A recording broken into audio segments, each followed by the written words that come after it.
Welcome back to your favorite podcast, This Guy Never Shuts Up. I'm here today with Anthony Glover, a self-proclaimed professional sports bettor. He tells me he is not excited to be here. Anthony, what do you have to say for yourself? Yeah, thanks, Ethan. Honestly, this podcast is not worth an ounce of my time, if I'm being completely honest. The only reason I'm here right now is because you're paying me about $10,000 for the 10 minutes that I'm going to be here on set. Okay, Anthony, I was wondering if you could tell us a little more about your dry spell. That is, your lack of a stable job and your lack of a girlfriend. Yeah, of course. It was a pretty difficult decision to make, but I realized that the potential I had with sports betting was way more than that of having a stable income and having a girlfriend. The things that they could provide is never going to be matched by the amount that I could gain from gambling my money away on sports. So would you say to all of our listeners out there that they should break up with their girlfriends to sports bet instead? Yes, 100%. 100%. If you want to make it in life, you need to break up with your girlfriend, quit your job, and put all of your money on the Baltimore Ravens. What are the perceived benefits of doing this? Honestly, a whole lot of money. That's pretty much it. How do you feel about the money to happiness index of sports betting, no girlfriend? So honestly, a lot of people say that money can't buy happiness. But what I like to say is that, yeah, it can't buy happiness, but it can be gambled for it. That the more money you make, statistically, the happier you will be. That is honestly incredible. And thank you so much for your insight on that. Yeah, of course. I was just hoping that you could tell me a little bit more about how it feels to, while you say gambling is good for you, how it feels to not be making any money from gambling.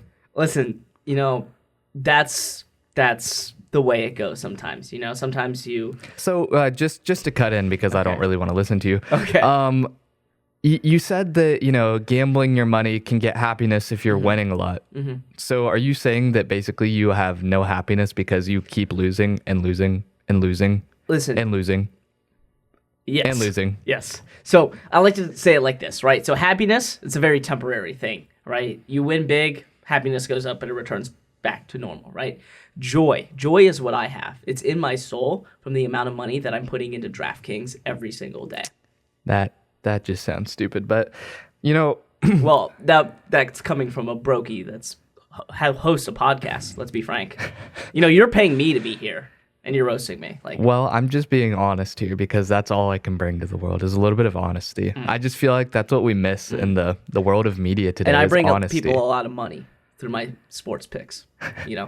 People other than yourself, that is. Listen, I don't claim to be a magician. I don't claim to be a psychic. All I know is what the data shows, and what the data shows is that I make a lot of money. So, Anthony, I have a question about a upcoming event and your sports betting opinion on it. So, UFC 309 is coming up this Saturday. Can you tell me some of your picks for the main card? Yeah, absolutely.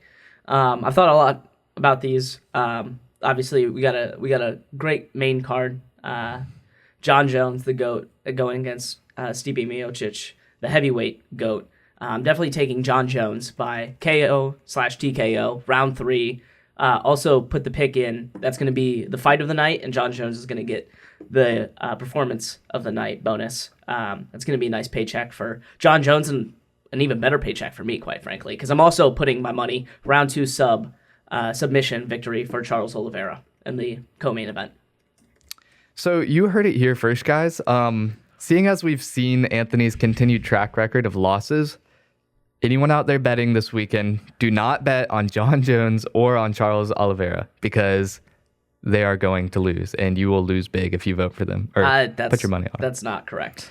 That's not what I said whatsoever. Yeah, but I'm just helping the people out here. You're a sports betting expert in the way that you're so bad. You help other people know who not to bet. Did you ever watch actually Spider-Man Into the Spider-Verse? No. Okay, well, Is that the first one? Yeah, it's the first Oh, one. I saw that one. When Miles Morales, he takes this test, and his teacher, it's a multiple choice, true or false. It's only true or false.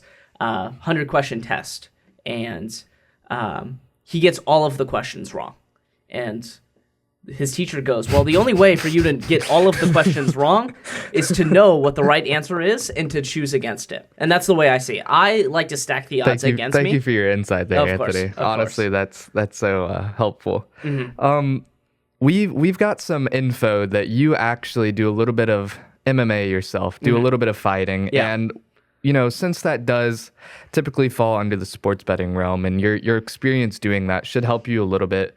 So diving into that expertise, our record shows that you have 23 wins to a whopping 427 losses. With such a record, why do you believe that the resume that you have, our listeners should trust it? That's actually, honestly, it's a great question. I'm not gonna make fun of you for that question.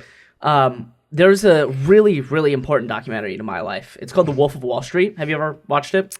I have not seen it. I So- only watch shorts of it on YouTube. Okay, so in this, Jordan Belfort, who's great CEO, definitely not a scammer. He calls up somebody to have them invest in his penny stocks, and he says, "I always ask my clients to judge me based on my losers, not my winners, because I have so few." And that's the way I see it: is that I have so few losses that people should be judging me off of those, not just on my wins, right? I would just like to clarify, are you stating that let me check, 427 losses is a low number? Yes. If you think about the perspective of the proportion of how many decisions do you think you make in a day? One or two? Okay, well, it's actually like 100,000 that you make every single day. What do you think your winning record on that is? My winning record? Yeah. 100%. I don't think so. I never make bad decisions. I don't think so. You started this podcast, so I don't think you make great decisions. You are kind of annoying. Anyways, thank you for that low effort answer. Final question for you. What advice would you give to the young, disgruntled men who are looking for a strong male role model in their lives? Okay, yeah. First off, well, hi, I'm Anthony.